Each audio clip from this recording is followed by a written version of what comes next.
You may run into some printing issues on your Mac where you might get a message that has your printers paused, or you might even get a message saying that drivers are missing.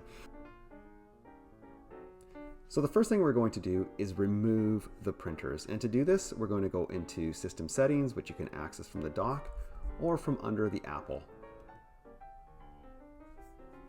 From here, we're going to scroll down, find the printers, click on the first one, and then remove the printer. And you'll do that for both Find Me printers. Once done, you'll need to reinstall the printers. This is where it's important that you're on the SD37-Open network. If you're not on the SD37-Open network, you will not be able to access the self-service app. The self-service app can be found either on the dock or in Applications in Finder. Launch Finder, go into Applications, and find the Delta School District self-service app.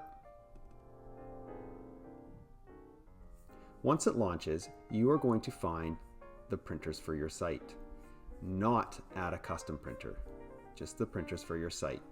Click on Reinstall and wait for the process to complete. Once the reinstall is complete, you'll see the Done message followed by the reinstall. You can now move on to the next step. The next step is to test that the printers are working. Open a document and try to print. You should find both printers installed. Then click on Print.